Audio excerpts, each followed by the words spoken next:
현재 서해에서 발생한 작은 충돌 하나는 의도하지 않은 전쟁을 부르는 방아쇠가 될 수도 있습니다. 최근 외신은 한국 정부가 중국 불법 조업 어선에 대해 보다 강경한 단속 지침을 내렸다고 전했습니다. 이 보도는 이 문제가 더 이상 어업 분쟁이나 행정 단속의 문제가 아니라 대양 축근과 긴장 관리의 문제로 국제 질서의 관리 변수로 인식되기 시작했음을 보여줍니다. 외신들이 공통적으로 짚은 건 단속의 수위가 아니라 현장 충돌 위험이 이전보다 분명히 거칠어지고 있다는 점입니다.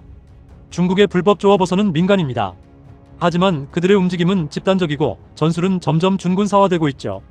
그리고 이 흐름은 현장 단속 차원의 문제가 아닙니다. 최근 중국의 군사전략 문서와 국방, 해사 분야 공개 연구들에서는 어선과 상선을 유사시 활용 가능한 자산으로 관리하려는 구조가 반복적으로 포착되고 있습니다. 이는 전시 동원 명령이 아니라 평시부터 위치와 통신, 집결과 이동 능력을 사전에 정렬해두는 방식입니다. 다시 말해 이 배들은 총을 쏘지 않아도 전쟁 초기에 필요한 정보 수집, 교란, 차단, 보급의 일부 역할을 대체할 수 있는 수단으로 계산됩니다. 그래서 이 선박들은 민간이지만 위기 상황에서는 군과 분리된 존재로 보기 어려운 전형적인 회색지대 자산이 됩니다. 최근 중국은 이 회색지대를 더 노골적으로 구조화하고 있습니다. 그들은 서해 인접해역을 중심으로 부표 형태의 해상 구조물을 설치하고 있습니다. 중국은 이를 해양 관측과 항로 안전을 위한 민간, 과학 목적이라고 설명하죠. 하지만 이 구조물들은 위치 고정, 통신 가능성, 장기 설치를 전제로 한 전형적인 관리형 자산입니다. 즉, 잠시 떠있는 표식이 아니라 여기서 계속 보고 있다는 사실상의 점유 신호에 가까운 거죠. 움직이는 어선과 고정된 부표가 함께 깔리는 순간 회색지대는 사건의 연속이 아니라 그들에게 관리되는 공간으로 변합니다. 이 구조에서 충돌이 발생하면 사고는 즉시 주권과 군사적 오해의 문제로 확장될 수 있습니다. 그래서 이 부표들은 총을 들지 않았지만 분쟁의 바닥을 미리 깔아두는 전형적인 회색지대 장치가 됩니다. 이처럼 민군융합이 위험한 이유는 단순합니다. 이는 민간을 건드리는 순간 상대가 이를 국가적대 행위로 해석할 여지가 구조적으로 열리기 때문입니다. 문제는 이런 사고 대부분이 누군가의 명령이 아니라 현장의 우발로 발생한다는 점입니다. 대부분의 전쟁은 계획된 침공이 아니라 우발적인 사고에서 시작됐습니다. 그리고 현재 대한민국과 중국 관계에 있어서 우발적인 사고는 바다에서 먼저 터질 확률이 높습니다. 그래서 중국의 이 배들은 민간이지만 사고가 나는 순간부터 군사적 오해로 곧바로 번질 수 있는 가장 불안정한 자산이 됩니다. 실제로 중국 불법 조업 단속 현장에서 대한민국 해양경찰은 목숨을 잃었습니다.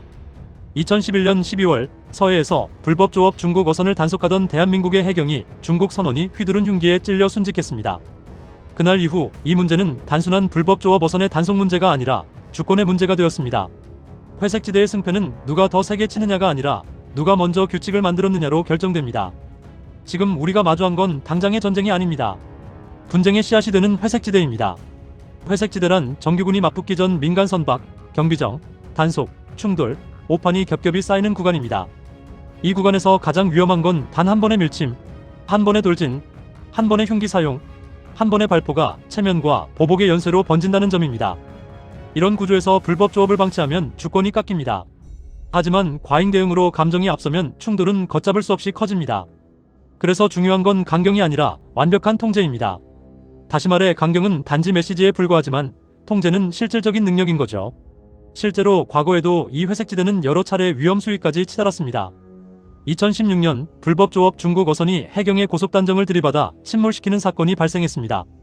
2017년에는 중국 어선들이 집단으로 몰려들어 해경 함정을 둘러싸며 위협했고 해경은 수백 발의 경고 사격을 해야 했습니다. 이 장면의 핵심은 분노가 아닌 언제든 사고가 날 수 있는 구조라는 점입니다. 그리고 이 구조는 2025년 현재까지도 이어지고 있습니다. 하지만 최근 한국 정부의 톤은 분명히 달라졌습니다. 며칠 전 국무회의와 업무보고 맥락에서 대통령이 직접 이 문제를 언급했습니다. 단속을 퇴거 수준에서 끝내는 게 아니라 최대한 납부하라는 방향이 공개적으로 제시됐고 불법 조업을 단순한 단속 유무의 재수게임으로 만들지 말라. 걸리면 확실히 손해가 나게 하라. 벌금이 열척이 모여도 부담이 될 만큼 실제 억지력을 갖출 수 있는 수준의 금액으로 조정하라는 것이었죠. 정부의 이러한 강경 대응을 통해 이 이슈의 성격은 완전히 바뀌게 되었습니다.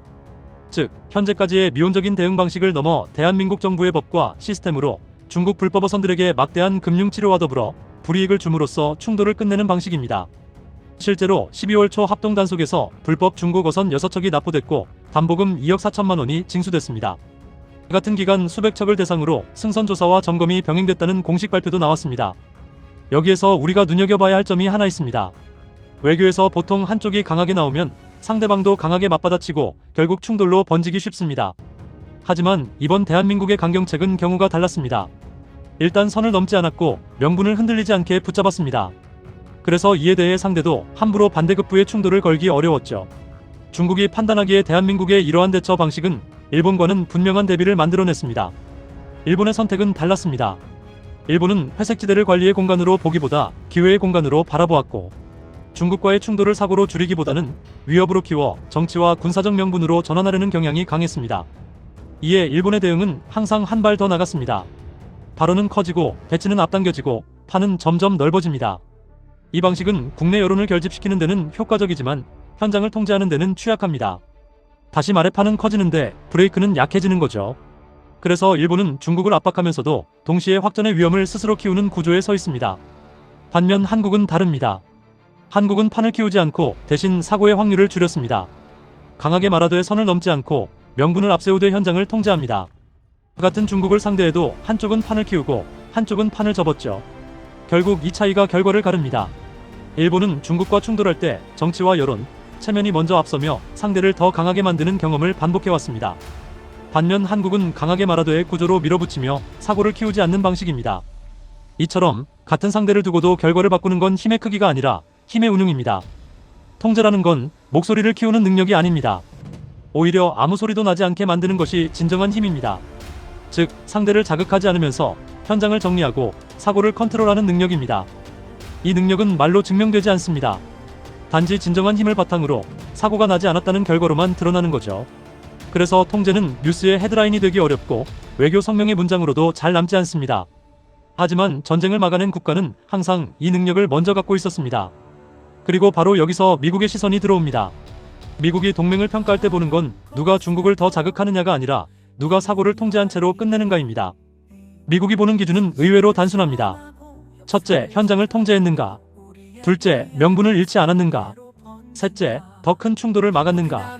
지금의 미국이 가장 두려워하는 건 동맹이 회색지대에서 사고를 내고 그 사고가 미국의 개입을 강제하는 순간입니다. 그래서 미국은 이제 용감한 동맹을 원하지 않습니다. 사고를 안 내는 나라, 사고가 나도 절대적 통제를 통한 충돌을 막는 나라를 원합니다. 중국어선 단속은 바로 그 시험장입니다. 방치하면 주권이 깎이고 과잉 대응하면 충돌이 커집니다. 이 둘 사이에서 법과 시스템으로 통제해 끝내는 능력, 그게 미국이 선호하는 동맹의 모습입니다.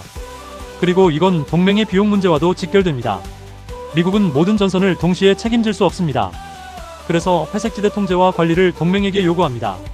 즉, 미국이 원하는 동맹은 군함 숫자를 늘리는 동맹이 아니라 사고를 전쟁으로 번지지 않게 현장에서 정리하는 동맹입니다. 다시 말해서 누가 더 세게 치느냐가 아니라 누가 더 깔끔하게 끝내느냐인 거죠. 오직 주장만을 말하며 분쟁을 키우는 나라가 강한 나라일까요? 아니면 강하게 말하면서도 사고 없이 마무리시킬 수 있는 나라가 진짜 강한 나라일까요?